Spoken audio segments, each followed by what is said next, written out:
2010년대 한국갤럽이 한국인의 종교 실태와 종교의식을 조사한 적이 있습니다. 조사 대상자 중 개종을 경험한 사람은 16.2%였습니다. 그런데 그 중에서 천주교로 개종한 사람은 25.1%, 불교로 개종한 사람은 17.4%, 기독교로 개종한 사람은 9.8%였습니다. 그런데 이들이 개종하기 전에 종교는 기독교가 58.4%, 불교가 32.8%, 그리고 천주교는 9.6%였습니다. 이 조사가 보여준 것은 타종교에서 기독교로 오는 비율은 가장 낮고, 반대로 기독교를 믿다가 타종교로 개종하는 비율은 가장 높다는 것입니다. 이건 10년 전의 상황인데 현재 10년이 지난 2007년의 상황에서 봐서도 큰 변화는 없을 것 같습니다. 지난 70년대, 80년대 한국교회는 놀라운 성장을 경험했는데 왜 이러한 현상이 일어났을까? 많은 사람들이 여러 가지 분석을 하고 있습니다. 특히 독재 시대에 민주화운동에 교회가 너무나 소극적으로 참여했기 때문이다. 이런 지적도 있습니다. 그러나 그거보다는 교회가 이기적이고 자기 만족적인 교만한 모습을 지도자들이나 평신도를 막론하고 보여왔기 때문에 한국 국민들은 더 이상 교회가 또 그리스도인들이 세상과 다른 사람들이라고 생각하지 않는다는 것입니다. 오히려 그저 또 하나의 종교 집단 내지는 심지어 이기적인 사회단체로 간주하고 있다. 이렇게 우리는 생각할 수 있겠습니다. 정말 우리는 세상이 들어야 하는 어떤 복음을 지닌 그런 사람들, 그런 모임이라고 자신있게 말할 수 있겠습니까? 오늘 우리가 갖고 있는 복음의 핵심은 무엇입니까? 오늘 우리가 읽은 고린도전서 1장은 이 세상에 들어야 할 복음, 그 복음의 핵심을 우리에게 보여주고 있습니다. 하나님께서는 바울사를 통해서 고린도 교회에 이 서신을 보냈습니다. 고린도는 당시 로마 제국에서도 가장 중요한 도시 중 하나였습니다. 인구가 10만 명이 육박했다 그러니까 당시 세계 인구가 1억 내지는 2억이라고 생각했을 때 10만 명이 육박하는 도시라는 것은 오늘날 미국의 뉴욕이나 시카고 혹은 북경이나 서울과 같은 아주 중요한 도시였다는 것을 알 수가 있습니다. 고린도는 부유한 항구 도시였습니다. 현대 도시가 그런 것처럼 당시 고린도도 사치가 극성을 이루는 그런 도시였습니다. 특별히 그곳에 살고 있는 사람들은 도덕적으로 매우 문란한 사람들이었습니다. 그래서 행실이 나쁜 여자들을 가리켜서 고린도 여자 같다. 저 여자는 고린도 여자, 출신이 어딘지 상관없이 행실이 문란한 여자는 고린도 여자 같다. 라고 이렇게 이름이 붙여질 정도였다고 합니다. 사도 바울의 복음 전도로 고린도 지역의 교회가 설립되었습니다. 고린도 교회는 모든 구변과 모든 지식이 풍족할 뿐 아니라 많은 성령의 은사를 가졌던 교회라고 알려져 있습니다. 특별히 오늘 고린도전서 12장부터 보면 14장까지 성령의 은사들에 대한 얘기가 많이 나오고 있습니다. 문제는 고린도 교인들이 이렇게 부유한 도시에 살고 많은 지식이 있고 또 은사들을 많이 받았기 때문에 스스로 지혜로운 사람들이라고 여겼다는 것입니다. 그리고 스스로 자신들은 굉장히 성숙한 그리스도인이다 이렇게 착각에 빠져 살았다는 것입니다. 그리고 교만해서 서로 당을 지어서 교회 안에 분파가 많이 있었다는 것입니다. 나는 바울파다, 나는 아볼로파다, 나는 베드로를 추정한다, 심지어 나는 그리스도께 속했다. 뭐 그런 뜻 하죠. 그리스도께 속했다. 어쨌든 그것도 하나의 바울파가 아니다 하는 뜻으로 교회 안에 파벌이 많이 있었다는 것을 우리가 고린도 전서를 읽어보면 알 수가 있습니다. 사실 고린도 교회는 이런 분열의 문제 외에도 심각한 도덕적 타락이 있었는데 오늘 고린도서를 여러분 집에 가서 읽어보시면 알겠지만 심지어 그 중에는 자기의 계모와 성관계를 가지는 그런 사람들이 있었습니다. 더욱 심각했던 것은 그런 도덕적인 타락이 있으면서도 그것을 타락을 생각하지 않고 이것은 자유라고 생각했다는 것입니다. 영적인 자유. 오히려 자랑스럽게 생각했다는 거예요. 자기는 더 이상 율법의 구원을 받지 않는다. 우리는 그리스도 안에서 구원을 받았고 성령을 받았기 때문에 이 세상의 도덕적이나 율법의 구원을 받지 않는 그런 사람들이다. 이렇게 생각했다는 것입니다. 또는 고린도 교회 안에는 교인들끼리 싸워가지고 문제가 생기면 세상 법정으로 가져가서 교인들끼리 싸웠습니다. 법정에서 판결을 받기를 원했습니다. 오늘 우리 한국 교회 안에 일어나고 있는 그런 비슷한 문제들이 그 당시에 그대로 있었던 걸 알 수가 있습니다. 성만찬 의식을 행할 때 당시에는 성만찬이 먼저 음식을 집에서 가져와서 같이 애찬을 행하고 그 마지막 부분에 성만찬을 행하게 되었었는데 고린도 교회 중에 어떤 부유한 교인들은 일찍 와서 진탕 먹고 마셔서 이미 취할 정도로 되어 있는데 당시에 많은 노예 계급에 있던 형제자매들은 늦게 와보면 먹을 것이 하나도 없는 거예요. 그런 형태로 성만찬이 진행되고 있었던 것입니다. 그래서 사도 바울은 이렇게 말했습니다. 너희가 먹고 마실 집이 없느냐? 너희가 하나님의 교회를 업신여기고 빈공한 자를 부끄럽게 하느냐?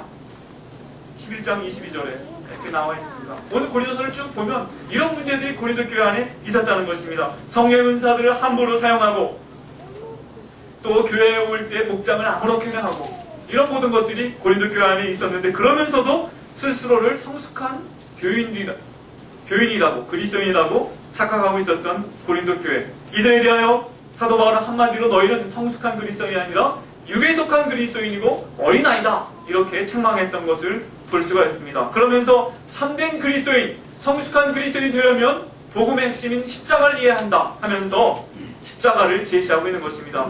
십자가의 사람이 되어야 한다. 너희는 진정한 성숙한 그리스도인, 하나님의 사람이 되려면 다른 무엇이 아니라 십자가의 사람이 되어야 한다고 사도 바울은 고린도서를 통하여 강조하고 있는 것입니다. 왜냐하면 십자가야말로 복음의 핵심이요 신앙의 척도이기 때문입니다. 그렇다면 십자가의 사람이 된다는 것은 무슨 의미입니까? 첫째로 십자가의 사람이 된다는 것은 십자가에 나타난 하나님의 지혜와 능력을 믿는 사람이 된다는 것입니다.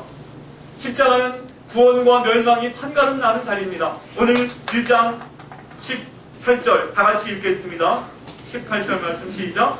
십자가의 도가 멸망하는 자들에게는 미련한 것이요 구원을 얻는 우리에게는 하나님의 능력이다. 십자가를 어떻게 보느냐? 십자가가 미련하게 보이는 사람들은 그 사람들은 구원에 이르지 못한 사람들입니다. 그러나 십자가는 믿는 자들에게는 하나님의 구원의 능력입니다.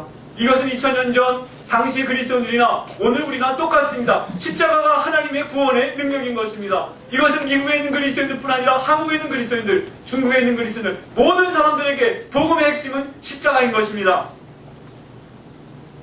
즉 구원은 우리의 능력이나 의로움에 의해서 얻어지는 것이 아닙니다.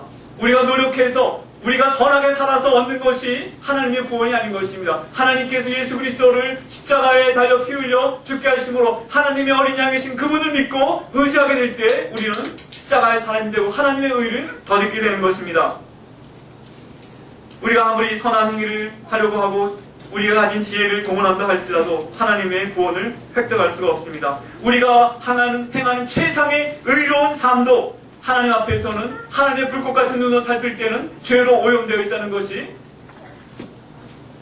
인류 공통의 경험인 것입니다.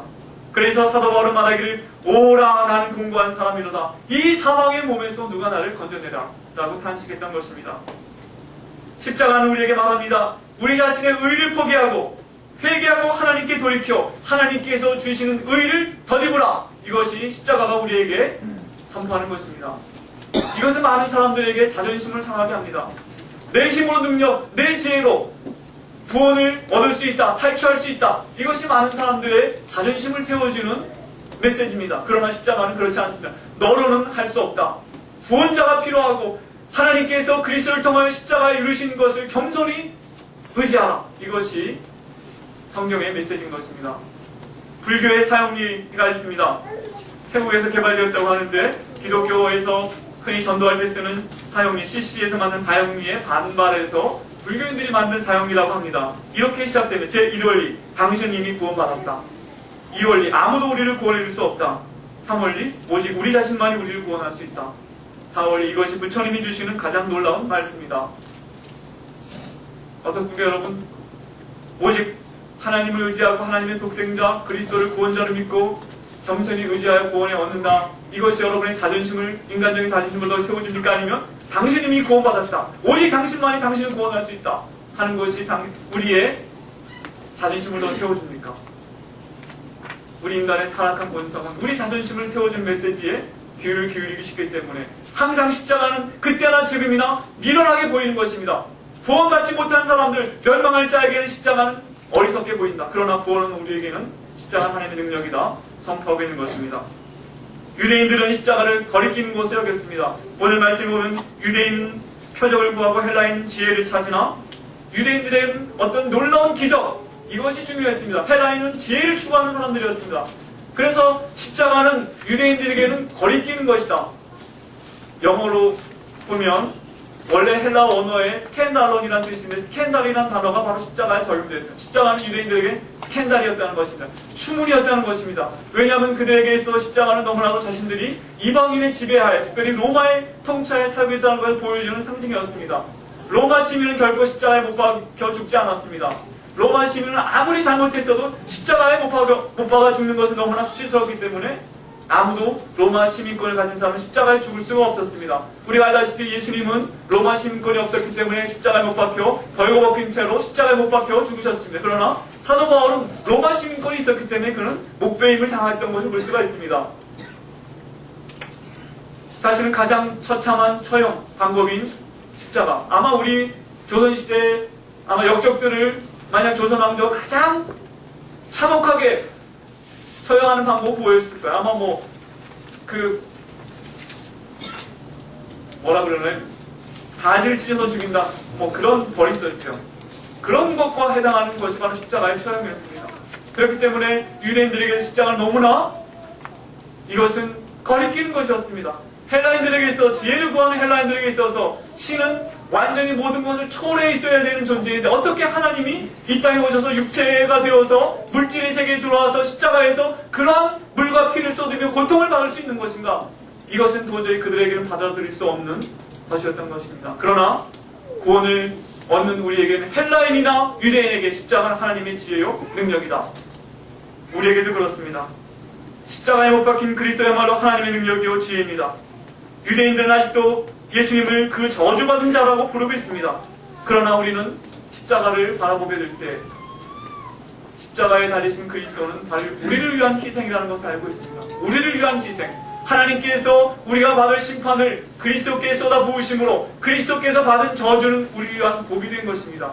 마틴 루터는 이것을 가르쳐서 십자가에서 달콤한 교환이 일어났다 그랬습니다. 우리의 죄는 그리스도께로 가고 그리스도의 의가 우리에게 온 것입니다. 십자가 위에서 달콤한 교환이 이루어졌습니다. 하나님의 의가 우리에게로 오고 우리의 죄가 하나님의 아들 예수께로 간 것입니다. 그래서 우리는 십자가를 의지합니다. 십자가의 사람이 된다는 것은 자기의 노력이나 의를 의지하는 것이 아니라 십자가에 나타난 하나님의 의를 의지한다는 것입니다. 두 번째로 십자가의 사람이 된다는 것은 십자가를 자랑하고 증거하는 사람이 된다는 것입니다. 오늘날도 많은 사람들이 십자가를 걸고 다닙니다. 특별히 그리스도인들은 좋습니다. 그러나 십자가를 자랑한다는 것은 그것 이상의 의미가 있는 것입니다.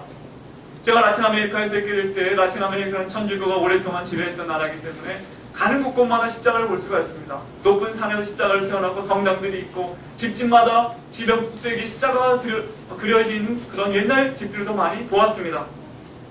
우리가 알다시피 브라질에서 리오 카니발이 열리는데 그 광란의 축제가 있는 리오 카니발이 열리는 그 산 꼭대기에는 그리스도께서 이렇게 큰 그리스도의 상이 있는 걸 볼 수가 있습니다. 그러나 그 십자가 밑에서 살아가고 있는 그들의 모습은 너무나 십자가의 정신과는 달리 살아가고 있는 것을 볼 수가 있습니다. 십자가를 사랑하고 증거한다는 것은 우리 육체의 자랑을 버린다는 것입니다. 땅에 속한 자랑을 포기한다는 것입니다. 성령을 따라 살면서 십자가의 구원을 자랑으로 삼다는 것이 십자가를 사랑한다는 것입니다. 갈라디아서 5장 22절 24절 말씀 함께 읽도록 하겠습니다. 그리스도 예수의 사람들은 육체와 함께 그 정과 욕심을 십자가에 못 박았느니라. 만일 우리가 성령으로 살면 또한 성령으로 행할지니 헛된 영광을 구하며 서로 격동하고 서로 투기하지 말지니라. 십자가를 자랑한다는 것을 오늘 우리에게 적용한다면, 우리 교회에 적용한다면 우리는 십자가 외에 다른 어떤 것도 자랑하는 그런 사람이 되어서는 안 됩니다. 그것이 신앙의 연륜이 되었던, 가정의 배경이 되었던, 교회의 직분이 되었던, 아니면 제가 갖고 있는 성경 지식이 되었던, 그것이 십자가를 자랑하는 것에 위배가 될 수 있다는 것을 우리는 기억해야 합니다. 인간적인 자랑이 될 수 있다는 것입니다. 십자가를 자랑하는 것에 위배된다면 그것은 오히려 그 모든 것들이 아무리 좋은 것이라 할지라도 십자가의 원수가 되는 것입니다. 십자가를 지고 예수님을 따르는 삶은 하나님께 순복하는 삶이요, 십자가를 통하여 자기를 절제하고 포기하는 삶인 것입니다. 이렇게 한 사람만이 진정으로 성숙한 그리스도인이 될 수가 있습니다. 십자가의 처리와 하는 성품을 가진 사람, 이것이 성숙한 그리스도인인 것입니다. 많은 그리스도인들이 자기 자랑과 교만에 빠져 있습니다. 그래서 그들의 눈에, 우리의 눈에 연약한 자들이 보이지 않게 됩니다. 하나님은 예수님을 통해서 보여주었듯이 가난하고 소외된 자들에게 관심을 갖고 계십니다. 예수님께서는 이 작은 자 하나에게 한 것이 바로 나에게 한 것이라고 말씀하셨습니다. 하나님께서 오늘 말씀해 보니까 그렇게 소외받고 이 세상에서 천하게 여김을 받는 자들을 택하셔서 강한 자들을 부끄럽게 만드신다고 말씀하십니다. 그런데 우리 교회에서조차 세상에서 연약하고 소외된 자들이, 가난한 자들이 다시 한번 무시당하고 짓밟히는 일들이 종종 일어나고 있습니다. 상처받은 사람들의 상처가 다시 한번 교회 안에 들어와서 이겨지는 그런 일들이 일어나고 있습니다. 가난한 자들이 수치를 당하는 일들이 교회 안에서 일어나고 있습니다. 그러나 교회는 그런 곳이 되어서는 안 됩니다. 우리가 십자가의 살아야 된다면 이 세상에서 천하고 버림받은 사람들, 가난한 사람들이 교회 안에 와서 소망을 발견하고 위로를 받고 치유를 받아야 그것이 십자가의 사람들이 모인 공동체라고 할 수 있는 것입니다. 자칭 의인들이 모인 모임이 교회가 아닙니다. 우리는 죄인들이지만 하나님께서 우리를 십자가의 은혜로 우리를 값없이 의롭다 해주셨다는 것을 믿고 겸손하게 내가 받은 구원을 자랑하는 것이 아니라 십자가의 은혜를 자랑하는 것이 우리 교회의 모습이 되어야 하는 것입니다. 이것이 십자가를 자랑한다는 의미인 것입니다. 세 번째로 십자가를 자랑한다는 것은 고난의 신비를 이해한다는 것입니다. 고난의 신비를 이해하는 사람이 된다는 것입니다. 주님께서 십자가에 달려 고난을 받으심으로 우리를 구원하셨듯이, 그래서 우리의 복음이 되어주셨듯이 모든 좋은 일에는 희생이 따르기 마련입니다. 요즘에 아프가니스탄에 억류되어 있는 우리 형제자매들로 인해서 온 사회가 듣고 있습니다. 수많은 비난이 쏟아지고 있습니다. 특별한 죄가 있어서 그들이 지금 그런 고난을 받고 있는 것입니까? 우리 형제자매들도 많은 단기 선교를 갔는데 누구에게든지 그리스도의 이름으로 나갔던 사람들에게 일어날 수 있는 일들이 지금 우리 형제자매들에게 일어난 것입니다. 특별히 그리스도의 이름으로 나갔기 때문에 그들에게 비난이 쏟아지고 있는 것을 볼 수가 있습니다. 그러나 하나님께서 분명히 이 고난을 헛되게 하지 않고 좋은 열매로 하나님 나라를 위하여 거두게 하실 걸 저희는 믿습니다. 사실은 초대교회에서도 그리스도인들은 비난을 받았습니다. 오늘날도 있는 것 같이 너희는 광신자다. 그런 비난. 여러분 광신자라는 말 들을 때 기분이 좋습니까? 나쁠 것입니다. 그러나 그리스도의 그런 말을 들을 수 있는 사람이야말로 참된 그리스도인이라고 말할 수 있습니다. 심지어는 너희는 무신론자다. 그런 비난을 들었어요. 왜냐하면 로마 시대에 수많은 우상들, 로마가 섬기는 신들이 있었지만 그들 앞에 절하기를 거부했기 때문에 너희는 신들을 섬기지 않는다 해서 무신론자라는 그런 비난을 받았습니다. 그리스도인은 너 악하다. 당시 세상 사람들에게 너희는 나쁜 놈들이다. 이런 비난을 많이 받았던 걸 볼 수가 있습니다. 오늘도 우리가 그리스도의 십자가를 따르고자 할 때 이런 비난을 받을 각오를 해야 합니다. 그렇지 않다면 우리는 십자가의 사람이 될 수가 없는 것입니다. 십자가를 믿고 그것을 의지하는 사람들은 고난을 새로운 눈으로 바라보게 됩니다. 하나님께서 하시는 일을 우리 다 판단할 수가 없습니다. 오늘 로마서 11장 33절 말씀 우리 다 같이 한번 읽겠습니다. 깊도다 하나님의 지혜와 그 지식에 부요하며 그의 판단은 측량치 못할 것이며 그의 길은 찾지 못할 것이로다. 우리가 십자가를 의지하게 될 때, 십자가를 붙잡게 될 때 그것이 우리에게 고난을 없애주지는 못합니다. 그러나 고난을 이해하는 눈을 우리에게 열어주는 것입니다. 우리 삶에 그리스도를 말미암아 당하는 고난은 우리로 하여금 그리스도께 가까이 나가게 하고 우리를 정결하게 하고 하나님의 사람으로 만들어주는 것입니다. 우리가 이 땅에서 그리스도인으로 빛과 소금으로 살아간다는 것은 끊임없이 자기 자신을 희생한다는 그런 의미를 가지고 있습니다. 아무도 희생하지 않고 소금이 될 수 없습니다. 아무도 희생하지 않고 빛이 될 수 없습니다. 사실 이것은 우리 자신의 본성을 포기한다는 것입니다. 고난을 짊어지시는 것 누구나 원치 않습니다. 그러나 그리스도를 따르고자 한다면 십자가를 지고 주님을 따라야 하는 것입니다. 십자가를 피하고자 하는 사람은 아무도 그리스도의 사람이 될 수가 없습니다. 사실 우리 모두는 자기 위주로 살아가길 원하죠. 버스를 타거나 자동차를 타는 사람들은 이 횡단보도에 건너는 행인들이 거추장스럽게 느껴져요. 왜 횡단보도에 그 파란불이 이렇게 길게 느껴지니? 빨리 가야 되는데. 반대로 또 횡단보도를 우리가 걸어간다 할 때 왜 차들이 자꾸 빵빵거리고 지나가려고 하는지 우리가 자기 입장에 생각하기 때문에 우리가 차를 몰고 다닐 때와 걸을 때 자꾸 우리 입장에서만 생각하는 작은 일이지만 그런 것이 우리의 본성인데, 그러나 십자가는 우리의 그런 자기 중심적인 본성을 처리하기를 요구합니다. 그리스도처럼 이웃을 섬기며 하나님을 섬기는 십자가의 사람이 될 것을 우리에게 요구합니다. 우리가 십자가를 우리 가정에 세울 때 우리 부부간의 갈등이 많이 완화되고 사라질 것입니다. 십자가를 우리 회사에 세울 때, 십자가를 우리 사회에 세울 때 우리는 하나님의 복음이 무엇인지 드러낼 수가 있는 것입니다. 마지막으로 십자가의 사람이 된다는 것은 십자가의 공동체, 즉 교회의 일원이 된다는 것을 자각하는 것입니다. 십자가는 하나님과 사람 사이에 놓여진 화목의 표시입니다.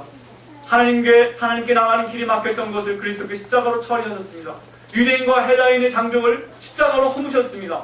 남자와 여자, 종과 자유자, 헬라인과 유대인 모든 장벽들이 일본 사람과 한국 사람의 그 장벽을 허물 수 있는 것도 오직 십자가, 남과 북의 장벽을 허물 수 있는 것도 오직 십자가, 그것밖에 없는 것입니다.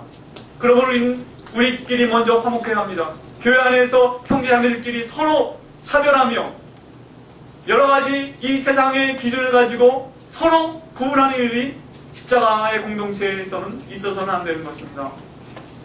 사실은 가끔 어떤 때 그런 생각을 해요. 내가 하나님이라면 저런 사람 택하지 않을 텐데. 그런 사람도 있죠, 교회 안에. 나를 괴롭히는 사람들. 그러나 교회는 내가 좋아하는 사람들끼리 모은 클럽이 아니라 하나님께서 십자가로 구속하신 공동체인 것입니다.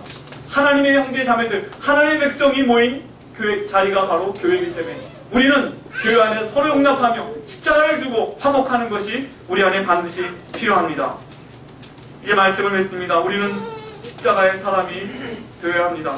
아무도 십자가를 통하지 않고 참된 하나님을 만날 수 없으며 하나님의 마음을 이해할 자가 없습니다.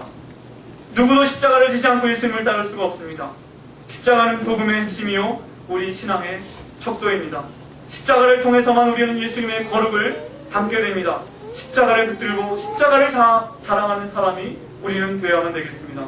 십자가의 흔적을 남기는 삶을 살아야 되겠습니다. 이 세상은 우리가 십자가의 사람이 될 때 비로소 그리스도의 복음을 그들은 듣게 되고 보게 될 것입니다. 캠펜 몰가는 이렇게 말했습니다. 십자가를 전할 수 있는 자는 십자가에 못 박힌 사람이다. 오늘도 세상은 우리에게 너희들 말로 하지 말고 너희가 정말 십자가에 못 박힌 사람인가 우리에게 보이라 우리에게 요구하고 있습니다. 아무쪼록 우리 모두가 십자가의 사람이 되어서 그리스도의 복음을 증거할 수 있는 그런 하나님의 도구가 되시기를 주님의 이름으로 축원합니다.